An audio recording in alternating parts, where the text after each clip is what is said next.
Any farmers or gardeners here with us today? We all know how it works with seeds. You plant the seed in the ground and it grows up.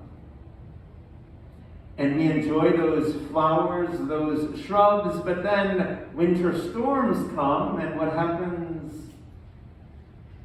Yeah, we saw it. They die. But then they spring back to life again. It's part of the circle of life. Amen? Amen. Which is why today's gospel is so important, because Jesus is coming to the end of his life. This is the last Sunday before Palm Sunday when we hear of Jesus' death. Jesus is coming to the end of his life, and his friends are busy with other things. Hey, Jesus, there are some people who want to meet you. Jesus is thinking about other things. And so he told his friends, you may not understand this now, but in the same way that wheat grows up and then dies, I am about to die. But death is not the end, amen? Because when those kernels of grain fall to the ground, what happens? They spring up again. And what happened when Jesus was placed in the tomb after he had died? He sprang to life again, like wheat. How interesting that early Christians saw the tie as well, because they were taking wheat and turning it into bread. How it is that even after we die, we continue to nourish this world through our lives and our legacies. Death is not the end. If we live our lives well.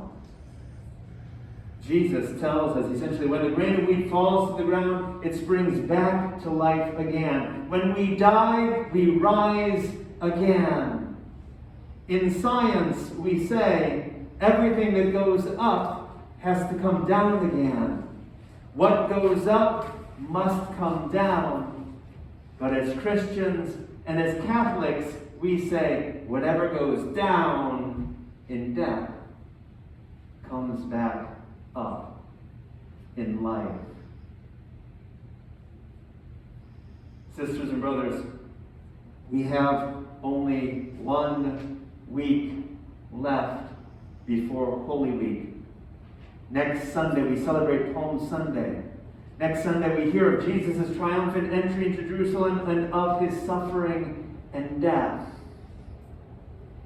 With this last week of Lent, this is probably as good a time as any for us to be doing some cleaning. In our homes, we're familiar with the term spring cleaning. Amen? Mm-hmm. Anyone doing any spring cleaning this year? Perhaps the spring cleaning that's most important in this last week of Lent is the cleaning of our hearts. Did you hear today's responsorial song? Create in me what? A clean heart, O Lord. Help me, Lord, to look into my heart and to cleanse my heart of all those things that maybe I shouldn't be carrying in my heart. If you're carrying any hatred in your heart, maybe this is as good a time as any to do some spring cleaning. Amen. If you're carrying any old grudges, if you're unable to forgive someone or to ask their forgiveness, maybe this is a good time for us to cleanse our hearts before Easter. One of the ways that we do that as a church is through the sacrament of reconciliation, what we used to call confession or penance.